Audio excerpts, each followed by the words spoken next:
Shalom Aleichem. Welcome to the virtual Miles Nadal JCC. My name is Lisa Roy. I am the manager of adult daytime culture and education at the Miles Nadal JCC in downtown Toronto. It is wonderful seeing so many familiar faces. I would like to extend an extra welcome if you are joining us for the first time. A special hello to those of you who are joining us from JCCs across North America. And I want to extend a special welcome to our friends who are going to be watching from Baycrest and Forest Hill Place. Siza Falganigan, it is my pleasure to be hosting this afternoon's presentation, Yiddish Voices of Kensington Part 2, The Everyday Lives of the Early Jewish Immigrants, with guest speaker Vivian Felsen. I am so grateful to our program partners, UJA's Committee for Yiddish, for generously co-sponsoring today's event, as well as our promotional partner, the Ontario Jewish Archives. We greatly appreciate you keeping yourselves muted, but I do encourage you, turn your cameras on, open your chat if you're able. If you have a question or a comment for Vivian during her lecture, please type those into the chat and she will answer them at the end of her presentation. If you experience any technical difficulties, please type a private chat to myself or to my wonderful JCC colleague, Deanna DiLello. She's waving her hand, and we will do our very best to help you. Now, to open our program, Cyril Troster, Chair of the Committee for Yiddish, will say a few words. Good afternoon. On behalf of the UJA Committee for Yiddish, I want to welcome you to this event. The Committee for Yiddish is very proud of the outstanding scholarship that Vivian Felsen undertakes to better understand the history of the Jewish people in Toronto. Please enjoy this lecture. I think that you will hear and see original research that is being presented for the first time. Thank you so much, Vivian. Thank you, Cyril. And now, it gives me great pleasure to introduce today's guest speaker. Vivian Felsen is a Toronto translator of both French and Yiddish into English. Her translations from Yiddish have earned her a variety of awards, including the Canadian Jewish Book Award and the J.I. Siegel Award. In 2018, Vivian was named a finalist for a Governor General's Literary Award for her translation from French of J.I. Siegel, a Montreal Yiddish poet, and his milieu. Over the years, Vivian has given lectures related to Yiddish and Yiddish translation to various groups and organizations. Many of you will remember that in October 2020, Vivian gave the virtual lecture From Radical Poets to Rabbinical Scholars, the Yiddish Voices of Kensington, and I am delighted to welcome her back with this companion presentation today. Please join me in a very warm JCC welcome back for Vivian Felsen.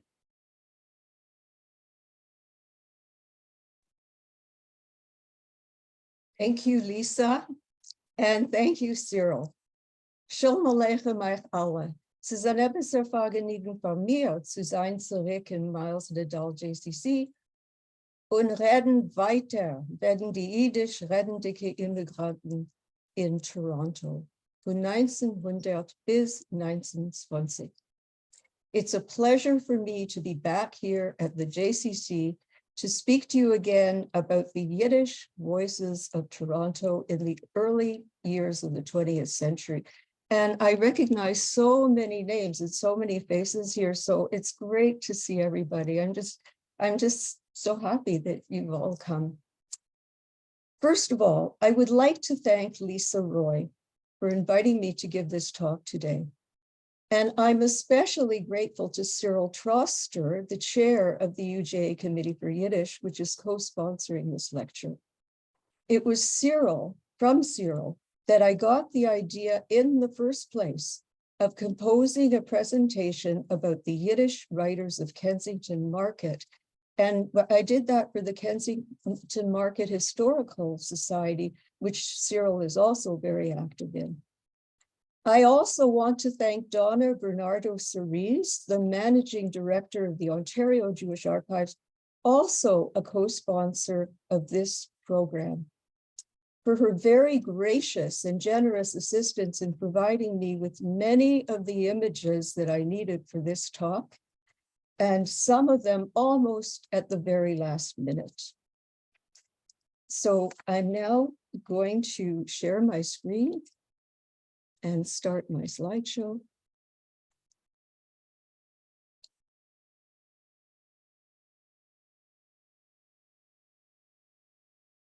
Just gonna move things over to the side. Whoops. Okay.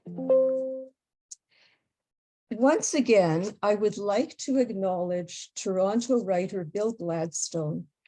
Can everybody still see me? Hello?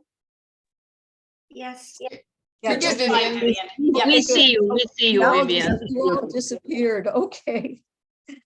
I want to acknowledge Toronto writer Bill Gladstone for his outstanding contribution to the study of the history of the Jewish community of Toronto through his many years of journalistic work, his website, and the books he has published. I would like to thank him personally for sharing with me the results of his years of research. Today, I would also like to pay tribute to Stephen Speisman, the founder of the Ontario Jewish Archives, who sadly passed away before his time in 2008.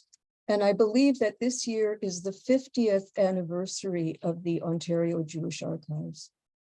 I knew Stephen from high school and then at the University of Toronto in the history department.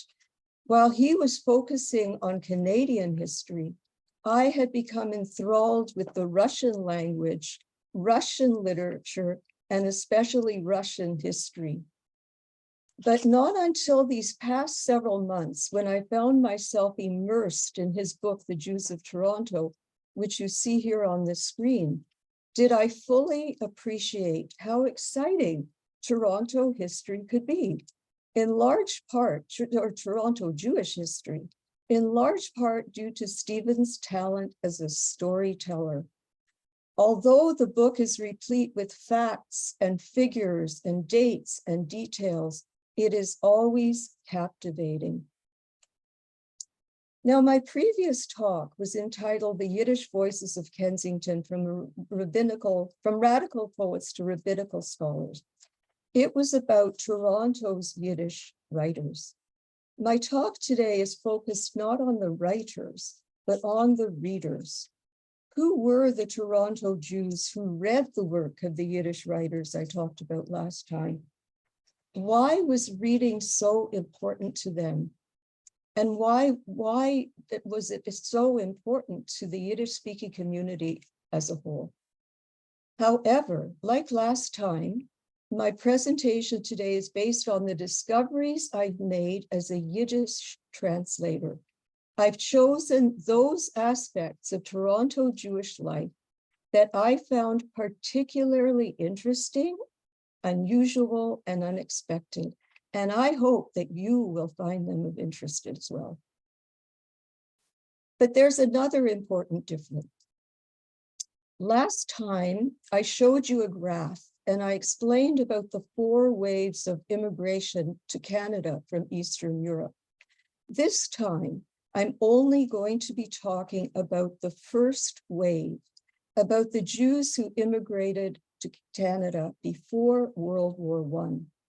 And they came mostly from the Pale of Settlement in the Russian Empire.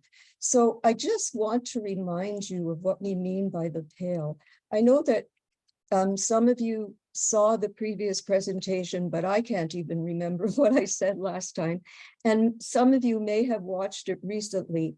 But in that presentation, I showed you a map of the Pale. And I explained how at the end of the 18th century, when Poland was partitioned between Russia, Austria, and Prussia, the Russian Empire acquired the largest part, which included Lithuania, Latvia, Belarus, Bessarabia, and parts of the Ukraine. with a Jewish population of 1 million. Until that time, with rare exceptions, Jews had been kept out of the Russian Empire. That's correct. Until the end of the 18th century, with few exceptions, there were no Jews in the Russian Empire. So to prevent the Jews from entering the Russia proper from these newly acquired territories, Catherine the Great sealed off these new territories, which consisted of part of Poland, known as Congress Poland, and that part included Warsaw, and also the 15 provinces east of Poland.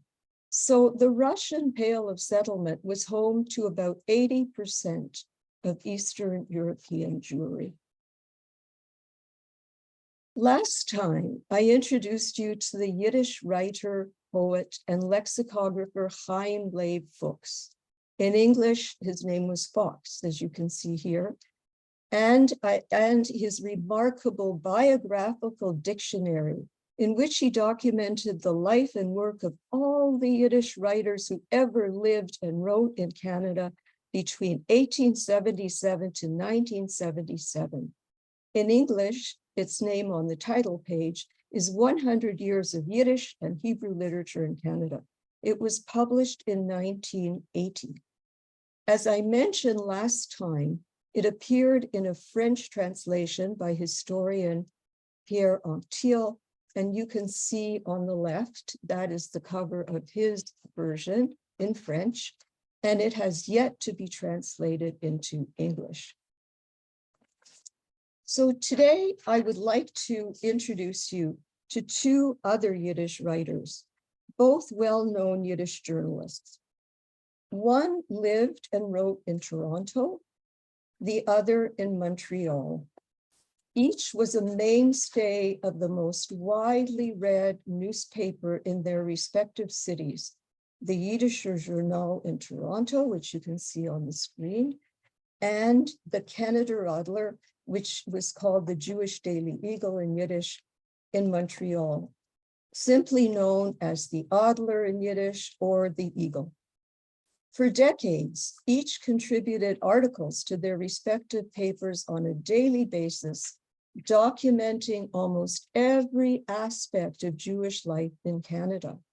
And both wrote books in which they recorded the everyday life of Canada's Yiddish-speaking immigrants at a time when the study of social history was still in its infancy.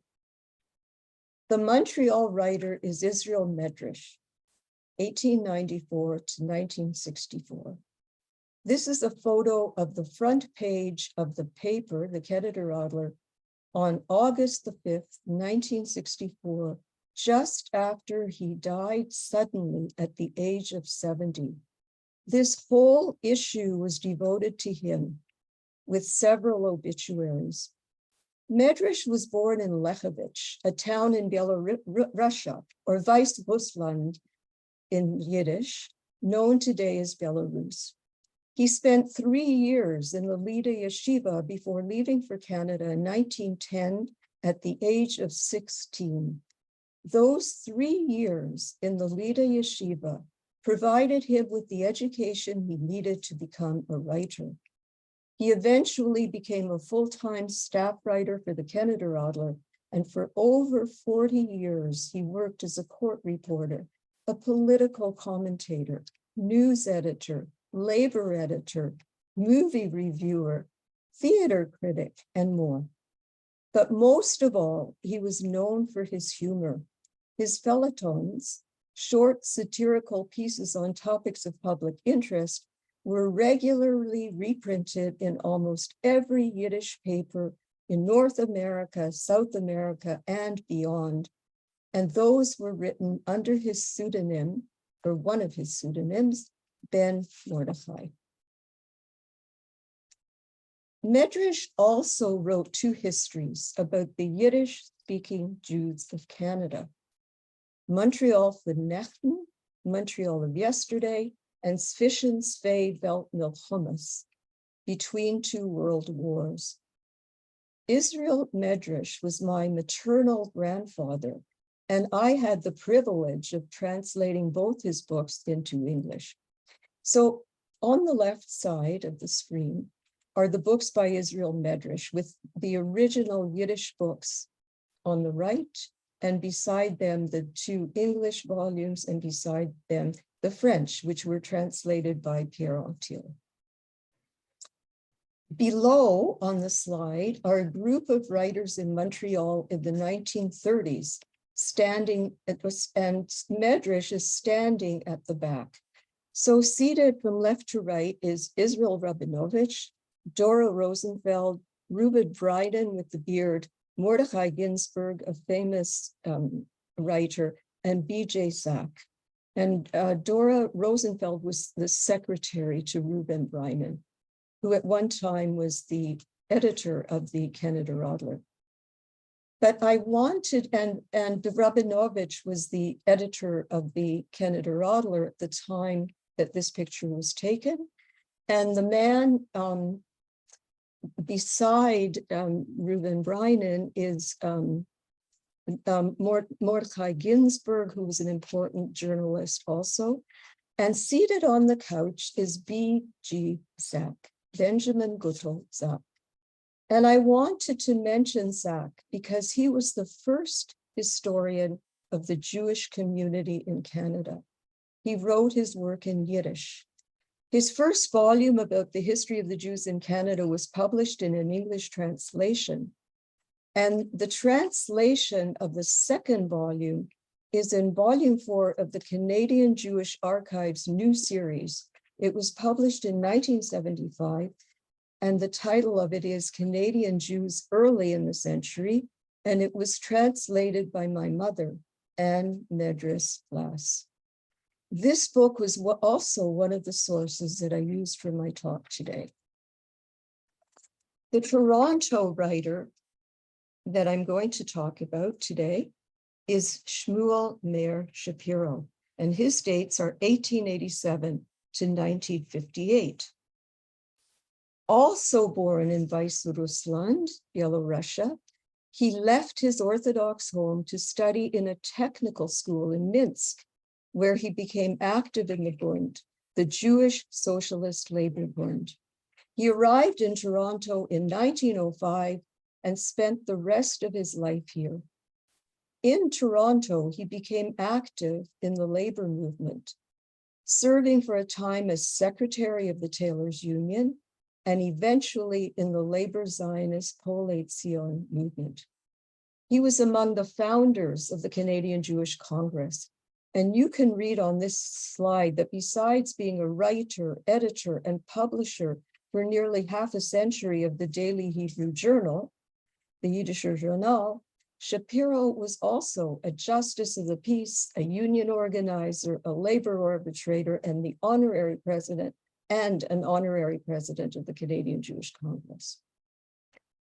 In addition to his journalistic articles, short stories, plays, and more, he wrote serialized novels for newspapers, including the novel entitled Die schöne Rivka, das sündige Mädel, The Beautiful Rivka, the Sinful Girl.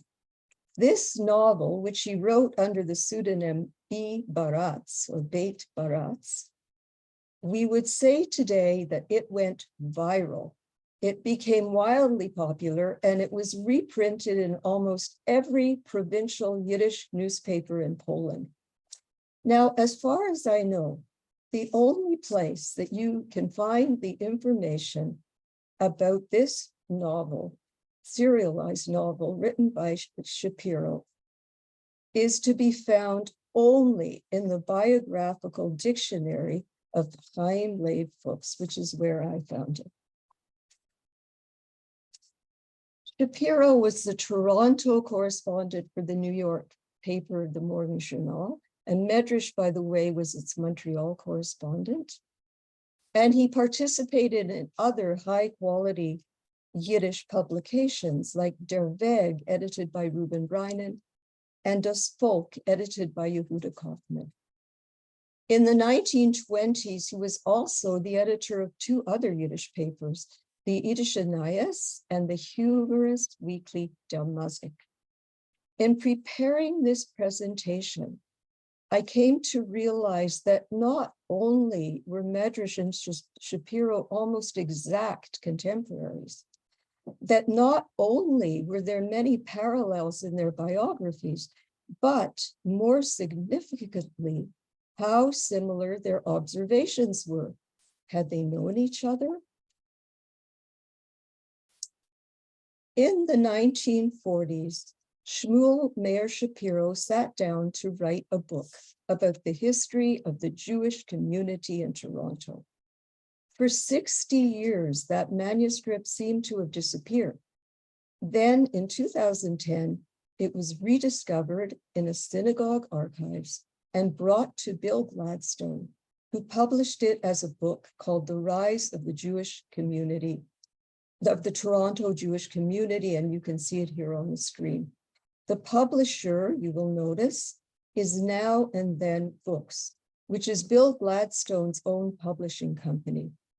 Bill described Shapiro's book, and I quote, as one of the most colorful and authentic portraits yet to emerge of what is now Canada's largest Jewish community, highlighting its strong immigrant and Yiddish flavor. To me, Shmuel Meir's book was extremely important because it corroborated for me that the experts that I was planning to read to you from Medrash's book about various aspects of Jewish life in Montreal are equally relevant to Toronto. Most of you must be aware that less than a year ago, the well-known Canadian Jewish historian Irving Abella sadly passed away. You probably recognize him as the co-author of the book None is Too Many, but he also wrote a book about Jewish life in Canada entitled A Coat of Many Colors. In that book, Abella called Medrash one of the world's top 5 Yiddish journalists. And what's very interesting is that the other 4 also have a Canadian connection. They are Reuven Breinen, who I just showed you, who was for a time the editor of the Canada Rodler, Abraham Reinwein, the first editor of the Yiddischer Journal, whom I talked about last time, Mark Zelchin of the Das Jiddische Wort in Winnipeg, and Leon Chazanovich, who lived in Montreal for a time. To this day, Abella's book remains a source of vital information and valuable insights, particularly because Professor Abella knew Yiddish and he had access to Yiddish sources. If my talk today leaves you interested in learning more about Toronto's early Yiddish-speaking immigrants, this book is a good place to start. Now, the period that I'm going to be speaking about today, this is the early period, the first wave of immigration to Canada, the first great wave of the Yiddish-speaking Jews, actually begins in 1903, the year of the infamous Kishinev pogrom, which unleashed a series of other pogroms throughout the area in the Russian Empire, which I just talked to you about, known as the Pale of Settlement. And you can see here that it says over 300 killed and 400 maimed and thousands injured. These pogroms were the impetus for this first wave of Jewish immigration from Eastern Europe, mostly from the Russian Pale to North America. Mass rallies were held in Montreal, Toronto, and Winnipeg. In the next 5 years, no fewer than 32,865 Jewish immigrants arrived in Canada, double the entire Jewish population of Canada at the time. And that is from Sachs' book. Among them were those who settled in Toronto. These Yiddish-speaking immigrants first settled in the ward between College and Queen and Yonge and University. And this is a map of an 1918 map of the ward from Stephen Speisman's book, The Jews of Toronto.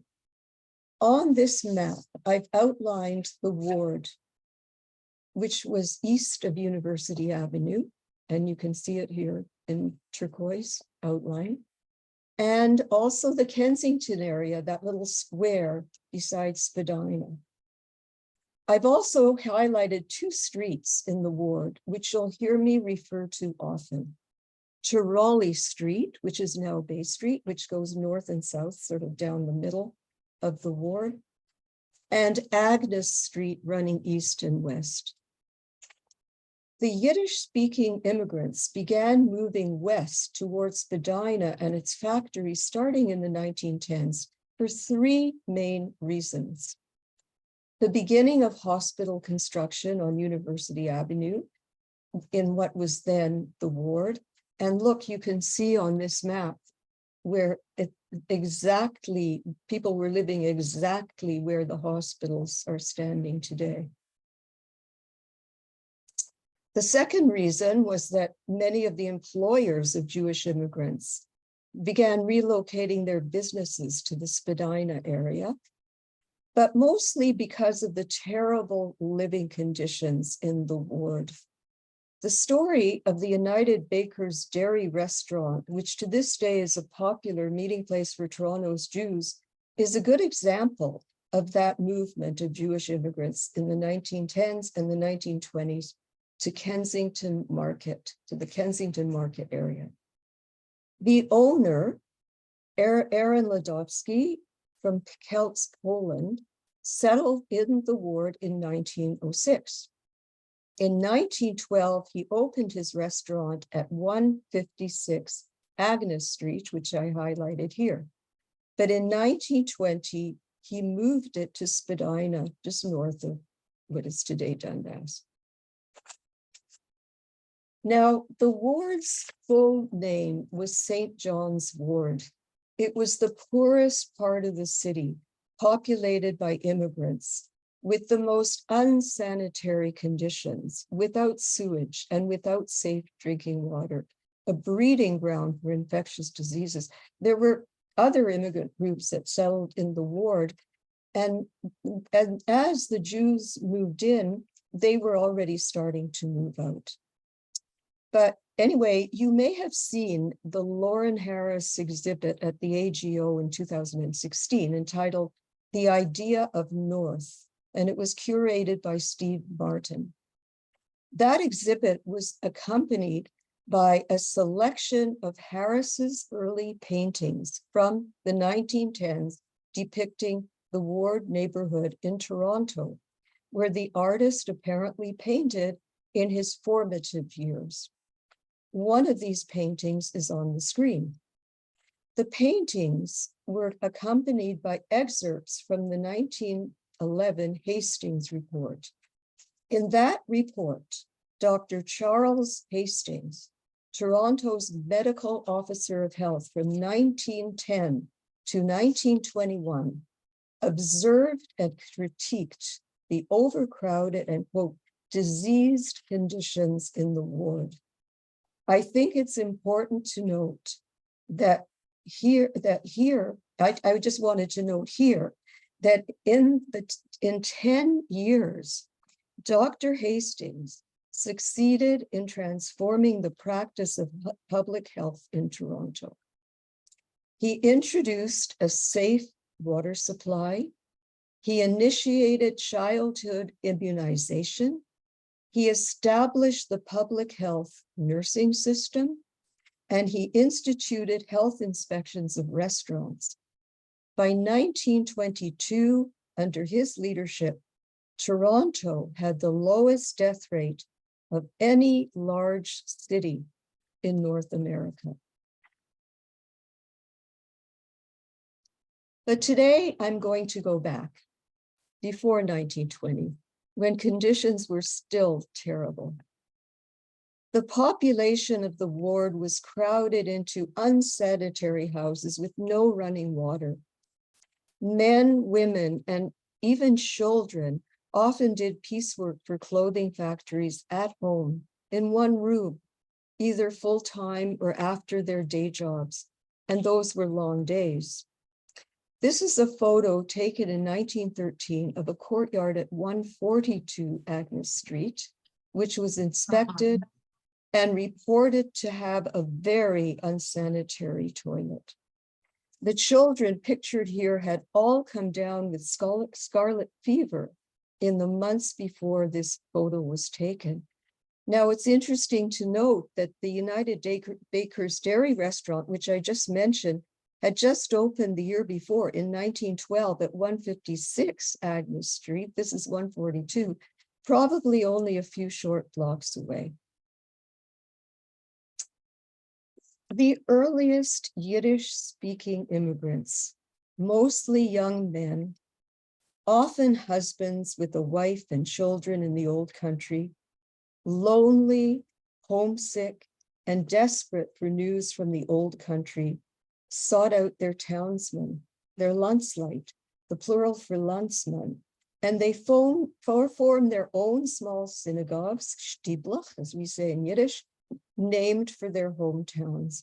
So on the slide, taken by the photograph on the slide taken by Stephen Speisman, is one of many he took of the dozens of Anshe congregations that were founded in Toronto.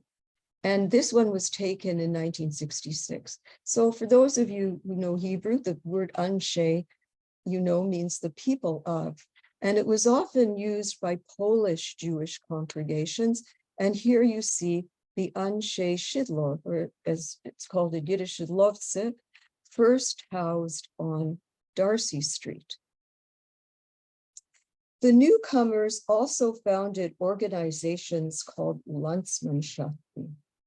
The Landsmannschaften came to function as sick benefit societies, welfare organizations, and fraternal orders. The first two sick benefit societies in Toronto, founded around 1905, were the Mosier Sick Benefit Society. And by the way, Mosier was Shmuel Meir Shapiro's hometown in Belarusia, and the Pride of Israel. Before the creation of a Yiddish press, people were eager to attend the meetings of the Landsmannschaften, often in private homes, because these meetings were the only chance they had to get news from the old countries. Members shared their letters and were especially interested in attending whenever a newcomer arrived in Toronto who could tell them about their own families they had left behind. So here's what my grandfather, Israel Medrash, had to say about the Landsmannschaften.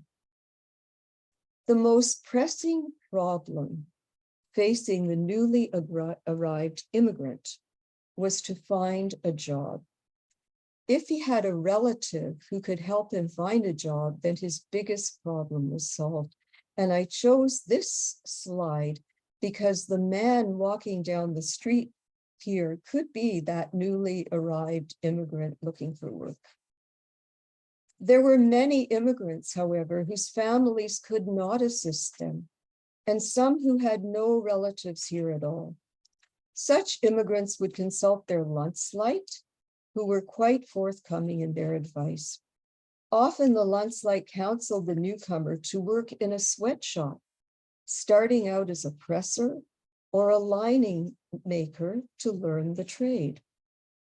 Tailoring in the old country, they had to admit, was a lowly trade. But in America, it was an honor to be a clothing worker. Many decent and respectable Jews who came to Canada took up this trade. And they would also point to prominent clothing manufacturers who had started off as simple tailors. On the other hand, there were Landsleit who strongly discouraged anyone from going to work in a clothing factory. Tailoring in America, they argued, meant a meager existence, plagued by endless layoffs and strikes. A clothing worker would forever remain a pauper. And they warned, working too long in a clothing factory, one was sure to contract hemorrhoids or, heaven forbid, consumption. Some Lundslight advised becoming a klupper for a custom peddler, a peddler who had a regular route and regular clientele. They reasoned as follows. From a klupper going to door, you can work your way up to becoming a custom peddler. And after that, if you are clever, you can become the owner of a dry goods store, and eventually you could end up a wholesaler. And the Lundslight would name several prominent merchants or wholesalers who had started out as kluppers, selling door to door. Alternatively, Lundslight would advise becoming a country peddler. Admittedly, the life of a country peddler was not easy, but after working in the country for only a few months, a shrewd peddler would be able to settle down in a small town, open a store, buy a house, and earn a comfortable living. As I mentioned, these Landsmannschaften early on began to function as sick benefit societies. One landsman would bring in another. In the words of Medrash, because no sick benefit societies had existed in the old country, the Lundslight had to explain the concept to the newcomer. On this side of the Atlantic, they would say, a person is alone even if he has relatives. If you get sick, there is no one to look after you. Here, everyone is concerned only with himself. And that's why it's important to join a sick benefit society. Then someone will take care of you when you get sick, and the society sends a doctor, and a committee of the society comes to visit. And in addition, you get weekly sick benefits. They would urge the newcomer to attend all the meetings, as there was no greater pleasure than to spend an evening at a society meeting. They spoke with pity of those people who did not belong to a society. Such people, they said, are lonely and alone, lonely when they live and alone when they die. No one will care when they pass away. However, when a member of the society dies, even in the middle of the night, the secretary is awakened and informed. Even in a storm or a blizzard, the secretary can always be reached. The secretary will notify everyone else. Even in thunder and lightning, everyone comes to the brother who has died. He is never left by himself. His funeral is arranged, a brotherly funeral.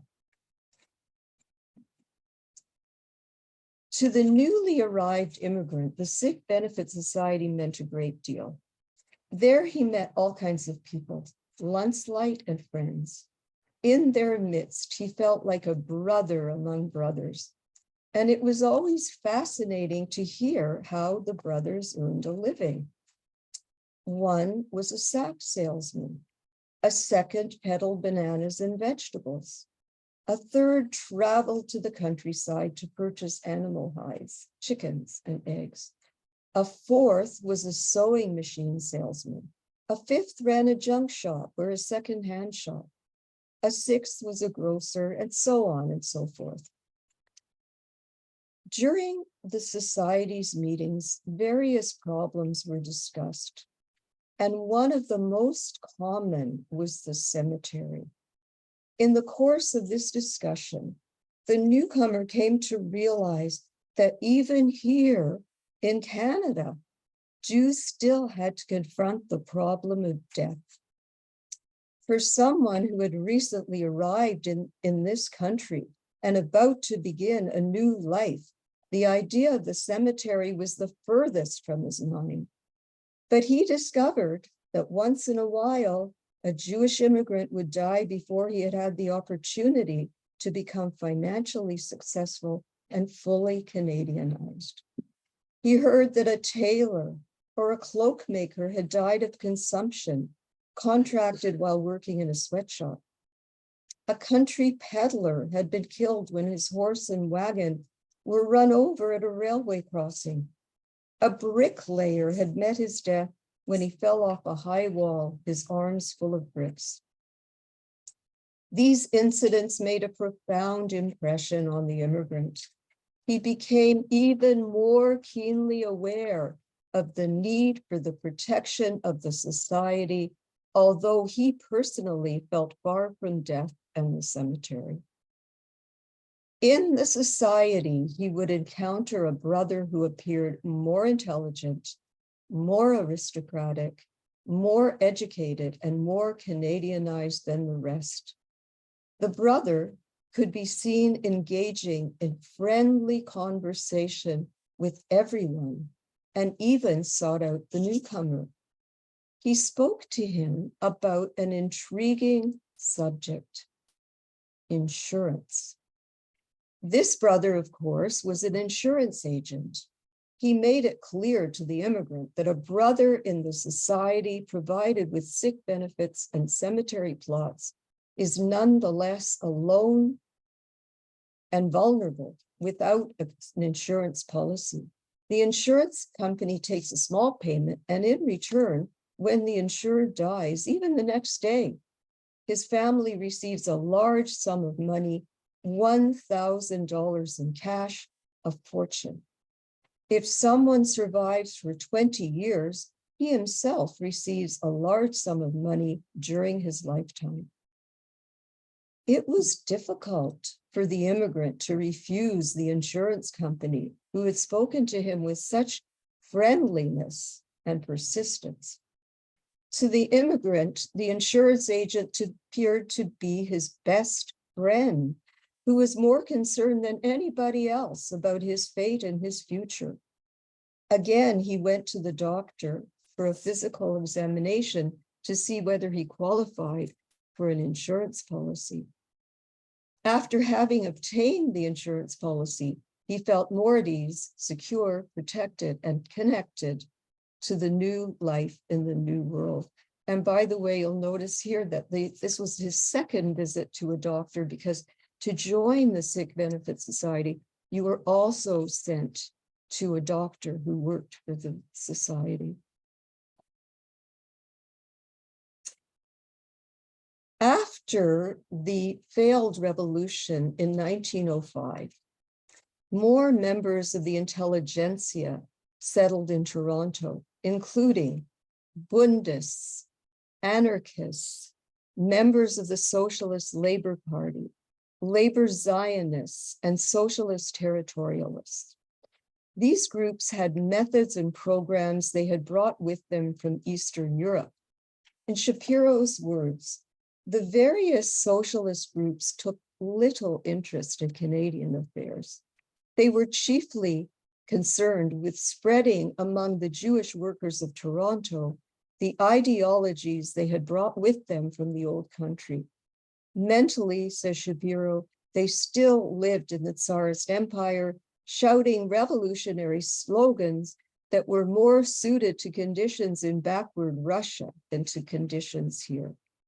And here's how Medrash described the same phenomenon. Many of the Jewish immigrants who were attracted to radical politics, or whose friends or relatives were radicals, joined the Arbiter Ring. The Arbiter Ring provided the same benefits as the Sick Benefit Society, but in an entirely different social environment. At the beginning of the century, militant socialists, anarchists, and other, quote, enlightened workers belonged to the Arbiter Ring.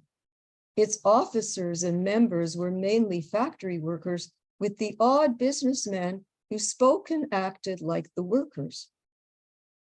In the Arbiter Ring, immigrants arriving after 1905 would meet Jews who had taken part in the revolution against the Tsar, manning the barricades in Minsk, in Vilna, and other cities of the Pale of Settlement. Many had spent time in Tsarist prisons or had escaped on their way to Siberia and made their way to Canada, where they became tailors, cloak makers, or small businesses. Now, I know that the people in this slide do not look like tailors or other kinds of workers, and they're very sort of dressed up compared to the other people that you've seen so far. But this was the dress in that era when you were attending something special. The women's hats were important, as were the dresses. And the dresses were produced by the cloak makers who I just mentioned. This was the ladies' garment industry. But in this picture to the left, as you can read here, is Abraham Reinwein. He was one of the writers I spoke about in my previous talk, and I just mentioned him as being the first editor of the Yiddish Journal. While studying in the famous Slobodka Yeshiva in Kovno with the aim of becoming an Orthodox rabbi, Reinwein joined the Zionist Socialist Party, and he actively participated in the 1905 revolution.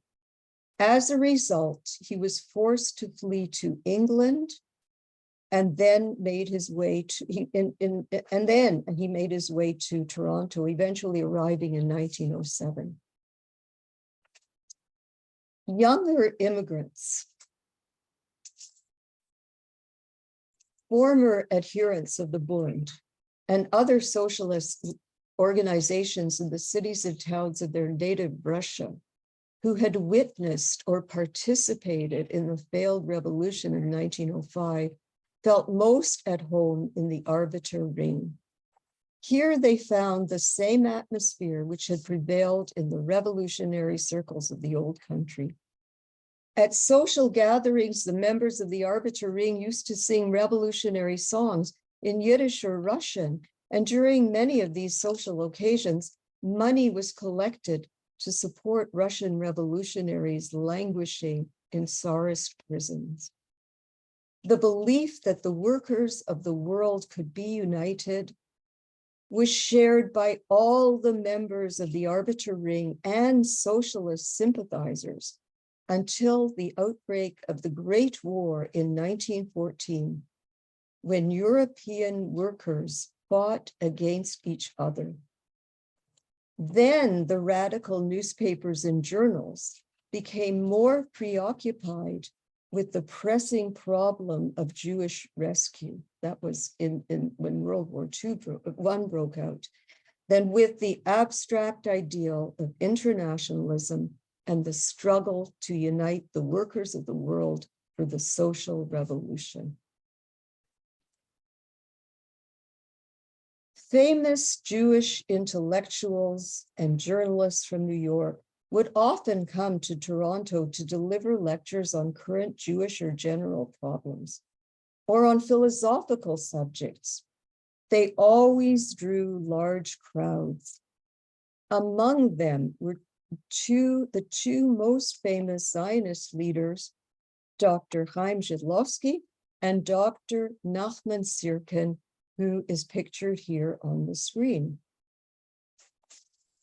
Also among them were the writers Sholem Aleichem, Peretz Hirschbein, Sholem Ash, and the poet Yehoyash, who is famous for translating the entire Tanakh into Yiddish. In fact, it was Yehoyash in Toronto for a visit in 1912 who brought the Yiddish Journal its first Yiddish linotype machine operator from New York, who in turn trained two others before returning to New York. Apparently, they had the machine, but no one could work it. So this enabled the paper a year later, a year after Yehoyash's visit, to become a daily newspaper. The speeches of these illustrious visitors were often a source of controversy in the community, especially if the topic was what basis the land of Israel should be built upon. Another delicate subject, says Medrash, was Bolshevism, which often led to sharp exchanges and even fistfights, both these topics. When the speaker was a leftist, talking about Bolshevism, he would describe the communist leaders of Russia as the authentic interpreters of Marxism and the true bearers of the social revolution for all humanity. Such a speech would elicit angry shouts and protests from right-wing socialists who would counter that the Bolsheviks were subverting the social revolution by suppressing civil rights. The sparring would end late at night, and the next day, even after the lecturer had already left town, members of the audience would continue to argue among themselves in the sweatshops or wherever they happened to meet. Now, political disputes broke out even in the Yiddish theater, as you'll soon see. The Yiddish theater was extremely popular among the immigrants. For example, in 1909, one of the Toronto Zionist groups, as a fundraising event, brought in the famous Jacob Adler Theater Company, which is pictured on this slide. They brought the Jacob Adler Theater Company from New York to perform in Massey Hall. 2,000 people attended. That was in 1909. Here on the screen, you see Jacob Adler as Shylock in The Merchant of Venice, Der Kaufmann von Venedig. But I don't think that that was the play he performed at Massey Hall. I could not track down that play. Even earlier, beginning in 1906, there had been a few attempts to open an actual Yiddish theater in Toronto, until finally a Yiddish theater successfully opened in a building at Agnes and Tiroli Streets in 1909 and renamed the Yiddish Theater. However, even before this, the first Yiddish play ever to be produced in Toronto was in 1906.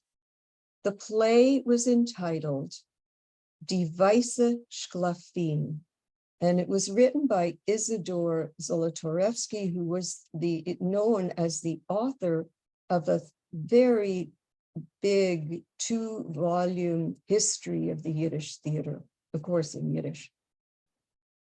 My friend Zachary Baker at Stanford discovered that during the 1910 theater season in New York City, this play, The Weiße Schlafin, became so popular that theater companies were vying with each other. They were competing to produce it. But it was first produced in Toronto. In the Yiddish theater, writes Medrash, almost every melodrama featured an evil, unscrupulous, immoral procurer in Yiddish and Alphonse. He would seduce an innocent girl who would find herself the unwed mother of an illegitimate child. Despised and shunned by society, she became a white slave. After leaving the theater, those in the audience would discuss the play. The talent of the actors was of little concern. What counted was whether or not society was right in its attitude to the Weiße Schlafin, the white slave. The radicals condemned society, arguing that in a socialist society, unwed mothers and illegitimate children would be treated like everyone else instead of being ostracized. Non-radicals did not lay the blame on society, but rather on the villainous Alphonse. They maintained that such scoundrels should be sent to Sing Sing or the electric chair. And yes, this was a discussion in Canada. Of course, the girl who sinks into the gutter refers to the problem of prostitution. The white slave trade was a very real problem in those days and a common theme in the Yiddish literature and the theater. But earning a living remained the major preoccupation of Yiddish-speaking immigrants trying to eke out a living as factory workers, peddlers, or tradesmen, such as carpenters, shoemakers, blacksmiths, and house painters, or as shopkeepers, such as butchers, grocers, and ice cream parlor keepers. A little better off than most were the commission agents, real estate agents, steamship agents, and the insurance salesmen whom you've already heard about. The most important for the immigrants or the newcomers were the steamship agents. While booking passages on ocean liners formed the major part of the business of these agencies, says Shapiro. A considerable revenue was derived from the sale of money orders and other kinds of remittances. Every second Jew in Toronto had a relative or two in the old country who looked to them for financial assistance. Indeed, many families in the old country were almost wholly dependent on the support they received from this side of the ocean. You can see at the bottom of the screen in the center, in that photograph, that you can see the Yiddish writing there. The immigrant who wanted to send money to his family would naturally go to the Jewish steamship agent to transact his business. With the Jewish agent, he could discuss his problems in Yiddish, and on his advice, he could implicitly rely, at any rate, so he felt. This was quite profitable to the agents. In addition, the agents received a handsome commission from the steamship lines on each ticket they sold, and most tickets were paid for in Canada. People in Europe seldom had the money to pay for their own passage. However, says Shapiro, with few important exceptions, most of the Yiddish-speaking Jews lived a life of grinding poverty, seldom able to save a dollar. As economic conditions deteriorated prior to World War I, the Landsmannschaften began to intensify their welfare activities. And here, the women's auxiliaries played a large role. They formed committees to visit the sick and provide medication. They provided food for large families. They helped even with arrears of rent. They would even buy steamship tickets for those who needed it. And sometimes, however, they helped to bring wives to Toronto only to find that they had been deserted by their husbands. According to Shapiro, every single Yiddish paper published in the United States at the time had a full page of names of missing husbands, listing their places of origin and occupations, and often showing their photographs. More than one such husband turned up in Toronto. The New York Forwards, which is depicted here on the screen, the largest Yiddish paper of all, the Forward newspaper, was known for its gallery of missing husbands, Die Galerie von verschwundenen Männern. And you can find out a little bit more about this in my previous talk. In New York, there was an agency called the National Desertion Bureau, which was organized in 1905, which helped Jewish immigrant women who had been deserted by their husbands. Here, the Landsmannschaften took that role. According to Shapiro, the Landsmannschaften often managed to track down missing husbands and even to bring about a reconciliation. In fact, the poverty, especially in the ward, was so dire that Christian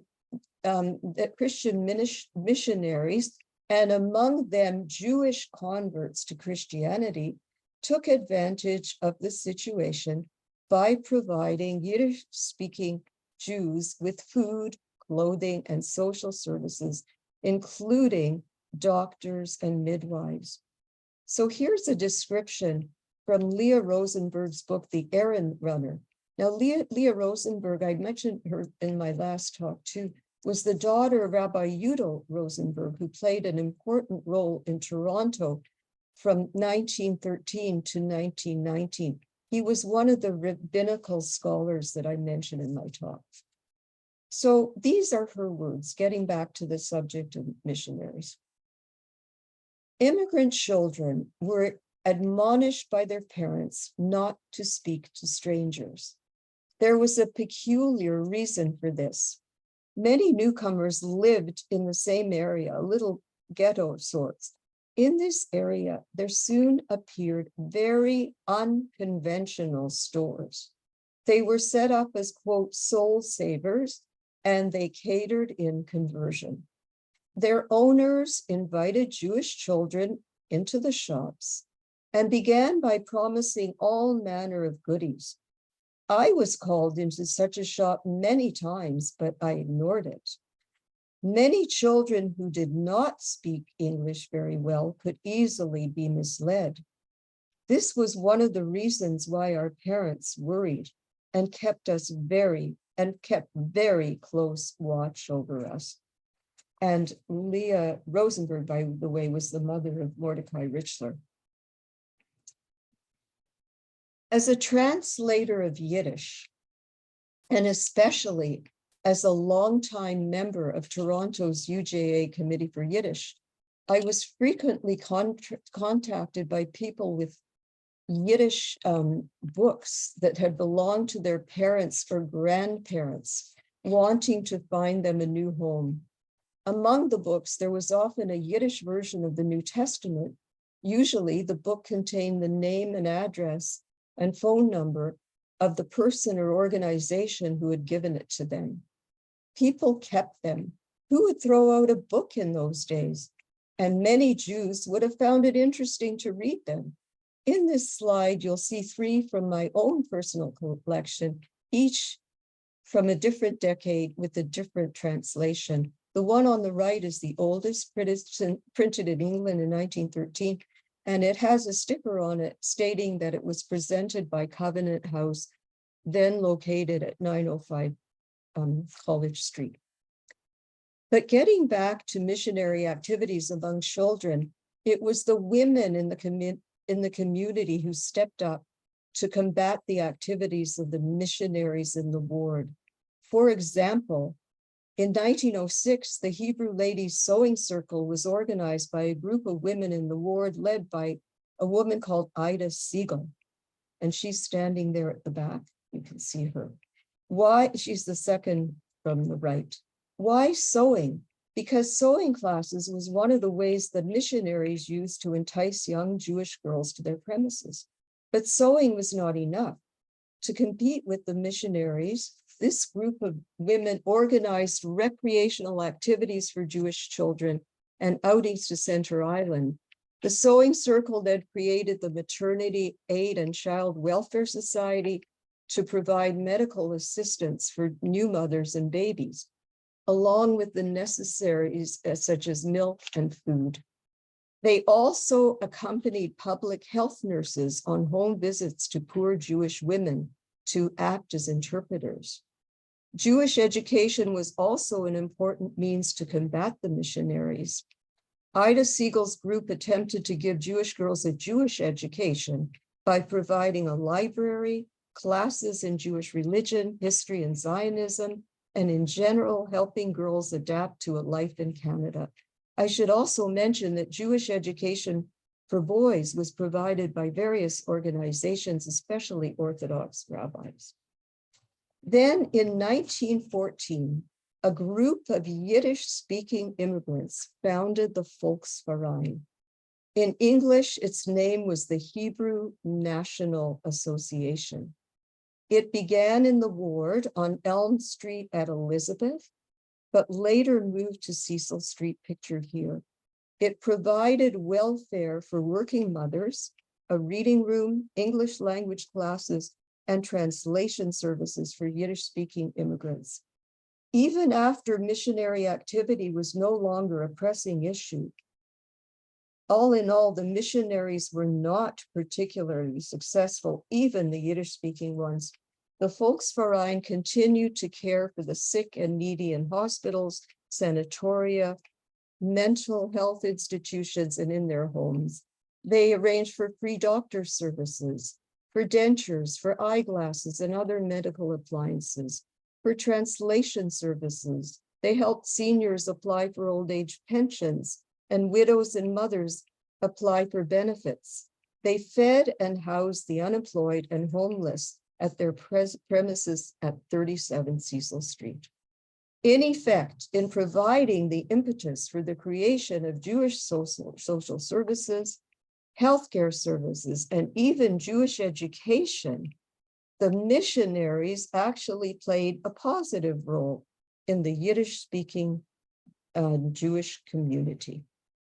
But what was key to the evolution of Toronto Jewry was a cohesive and key to the evolution of Toronto Jewry into a cohesive and vibrant community was the appearance of a daily newspaper in 1913. This one is from 1913, I believe.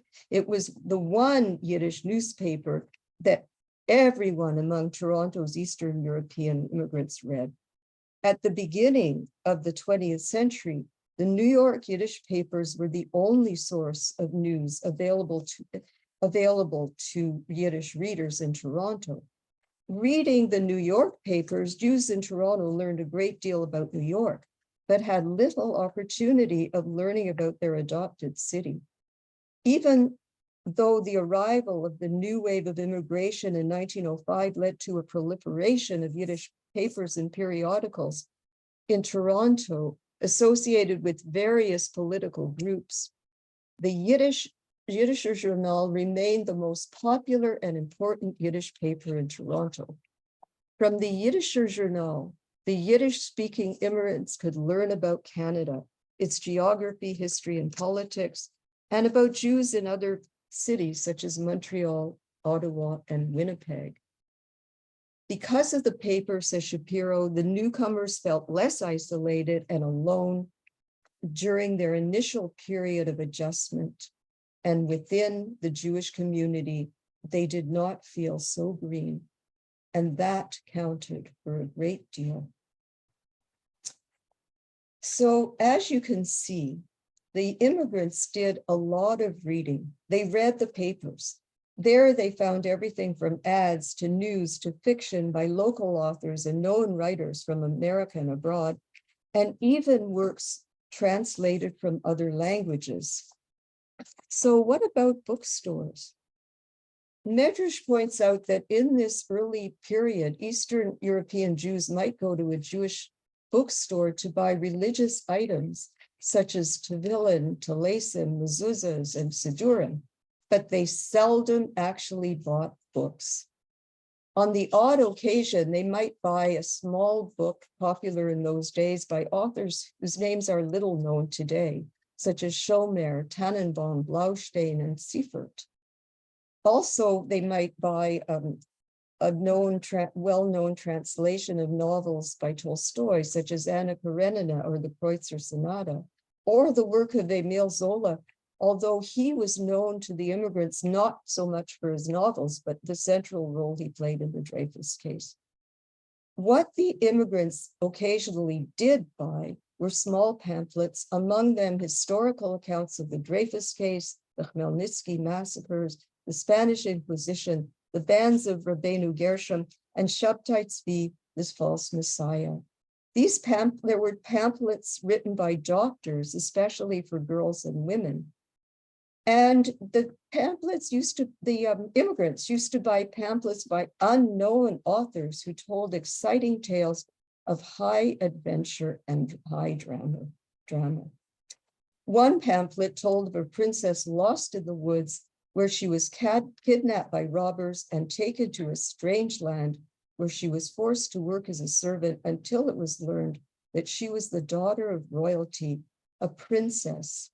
Another pamphlet by the same author was about a duke who fell in love with a Jewish servant girl, an orphan, and carried her off to a distant land where she became a princess and helped other Jews who lived there.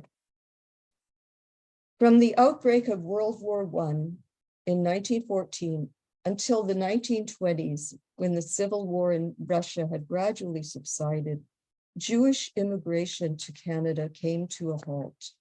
In the 1920s, a new era began for Canada and for the Yiddish-speaking community of Canada. The period I've been focusing on from 1903 to 1920 began with the Kishinev pogrom of 1903, which unleashed a wave of pogroms throughout the Russian Pale, and it ends with another wave of pogroms in the wake of World War I, the Bolshevik Revolution in 1917, and the Civil War in Russia. In these pogroms, much Jewish blood was shed in many cities, especially in the Ukraine, under Generals Denikin and Petliura. And in the 1920s, the newly independent states of Poland, Romania, and Lithuania were oppressed by groups of ultra-nationalist and reactionary anti-Semites. And the result was that in the 1920s, increasing numbers of Polish Jews were coming to Toronto, although immigration to Canada became increasingly difficult. And then, of course, the Canadian government finally shut its doors completely in 1930, adopting the policy, none is too many.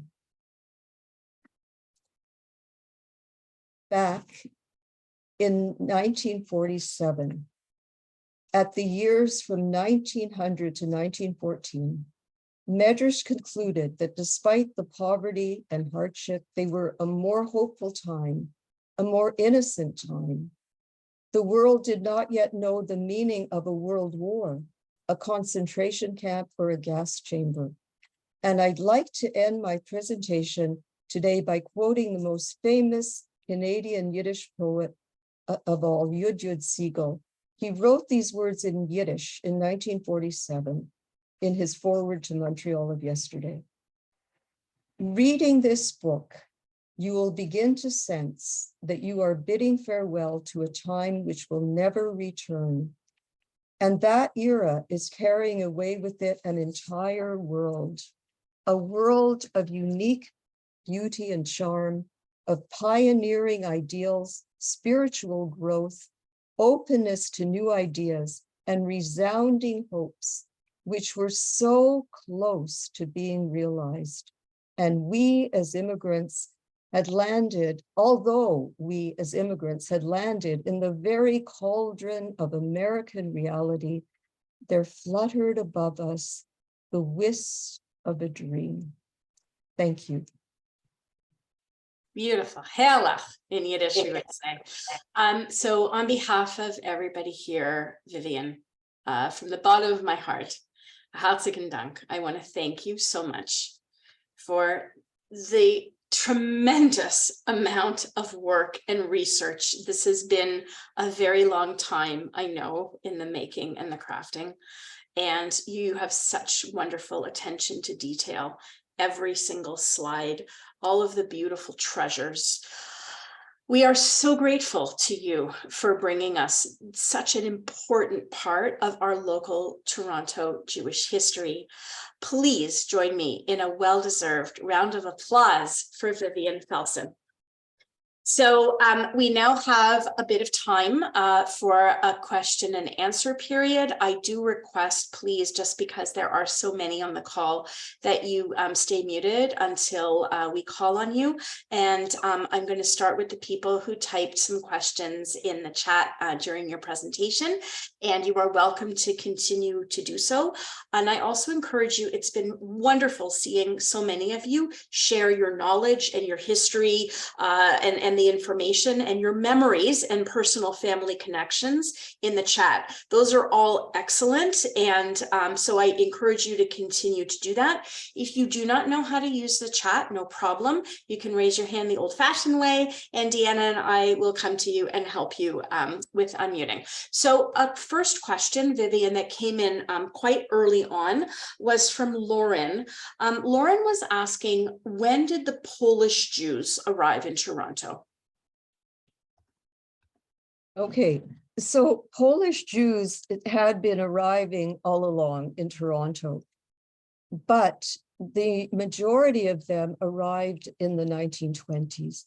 The conditions in the Poland were not so dire as in the Russian Pale before 1905. But the conditions in Poland became even worse with when Poland became an independent state for the first time. And as I mentioned, that it started becoming very autocratic and anti-Semitic. Okay, that was a really excellent question. Mostly in the 1920s, there were more Jewish, and of course after the Second World War. Yeah, for sure. Okay, that was a great question. And so we also had a question from Barry Rosen, and this is interesting. I was chatting with Barry. Some of you attended the lecture that we just had 2 weeks ago in partnership with the Montreal Jewish Public Library, and this question came up then. So Barry is asking, and I guess, Vivian, the answer would be within the context of the history and the period that you've addressed here. He is asking, why does Toronto, with its large Jewish population, does not have a Jewish public library? Well, So it's a great question. Very good question. Toronto did have a Jewish public library, and it had its own building that was freestanding, and it had many, many books. And it's a long story that I cannot get into. There are a lot of politics involved, and Cyril Troster would be a much better person to answer this than I am, but it's a very sad story that we lost our library because we had one. If you want to write to me or speak to me about this at another time, I'd be happy to discuss it with you. Yeah, but it's very sad. Yeah. Okay. That was a very tactful answer. Very good. So I'm taking a look, and a few of you have been asking throughout about access to Vivian's original lecture recording, and we absolutely have that. I've posted it several times in the chat. It's available on the Committee for Yiddish website, but what I'll do is when I send out the recording of today's presentation tomorrow, it will please be later in the afternoon tomorrow, I will also include the website link to the CFY, and then you can enjoy both at your leisure. So I hope that answers that question. And I'm just scrolling through the chat to see, Barbara has asked, where can we buy your translation of Medrash? Medrash. It's Medris, actually, is the way he pronounced it, and it's MEDRES. And you can buy it anywhere. You can buy it it's on Amazon. You can buy it from the publisher. It's easily available. Okay.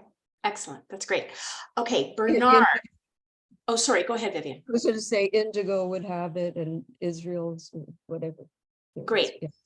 Okay, Bernard is thanking you, of course, for the wonderful presentation. It outlines what seems to me a very deep and rich culture in the Kensington area, despite the general poverty. Can you comment on that? And I'd like to add that I've always wondered myself, like the remarkableness of the Landsmannschaften and all of the agencies in the ability to provide all of those social services. How did they raise those funds amidst all of this poverty? Well, that is a good question. And well, I'll go back to the first one about the culture. So I think that I answered that in the first talk that I gave. I mean, these authors earned very little. They had to have day jobs. They were working during the day. And even the first editor of the Yiddish Journal, Hirsch, H. Hirsch, or Henry Hirsch, as he was known, had to work as a bookkeeper by day and then do all his activities for the newspaper at night. So these people were working, and whatever money that these Landsmannschaften could raise among themselves, they used for the social services. And I think they didn't have a lot of funding, but I think it's true to say that there were people like Ida Siegel who had connections in the older and established Jewish community, and that they could probably raise funds if they had to among the more established Jews. Okay, terrific. Lauren is asking, where can we buy The Rise of the Toronto Jewish Community? That also, you can go online and it's available. You can buy it through from Bill Gladstone himself, or you can buy it through a Jewish bookstore. If you look up Bill Gladstone, I think it's .com, you can find it. But I have to warn you that my computer settings would not allow me to visit his website. Oh, It isn't. I always got messages that it wasn't secure, so you'll have to check that out. yeah, it's billgladstone.ca. It is a treasure trove, and we're also very grateful to Bill for all of his help with this. Okay. So we are coming to the end of the time that we have here together. So what I just wanted to mention is that I'm going to make a couple of closing remarks, and thank you to everybody who is typing positive comments into the chat. We love seeing those. They're very important for both the CFY and for the Miles Nadal JCC, and of course for Vivian herself to see those. So we do encourage you to put your accolades in the chat. You're always welcome to email me after the lecture as well. So I wanted to let you all know that we have a very special in-person event in partnership with the Toronto Reference Library. It's going to be held in their Bluma Appel Salon, and it's 1 week from today. It's the evening of Thursday, February the 23rd. It's a free presentation, and it's titled Libraries as Defenders of Open Society. Richard Ovenden, director of the famed libraries at Oxford University, an author of Burning the Books, a history of the deliberate destruction of knowledge. He's going to be flying in from England, and he's going to be looking at the central role that local libraries play in ensuring that knowledge and history are preserved, which of course is the entire theme in a way of today's program, and how political, religious, and cultural motivations can drive censorship and book banning. So this event is going to be presented by the Toronto Public Library in partnership with the Miles Nadal JCC. And then somebody mentioned in the chat about the Canadian Jewish News, and I am delighted to say that on Thursday, March the 9th, in our Al Green Theater, we are hosting an in-person Purim comedy show. It's female Jewish comics fighting double the double standards. This will be a live taping of the CJN podcast, Shticks and Giggles.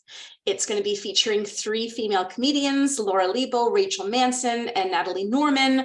We're going to have door prizes and Hamantaschen that are prepackaged. It's all food safe, prizes for best costumes, and more.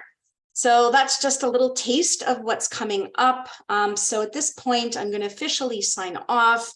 It was wonderful, as always, connecting with all of you today. I wish everybody continued good health, so seien Sie gesund for 2023. And I look forward to seeing you again soon, either in person or virtually at the Miles Nadal JCC.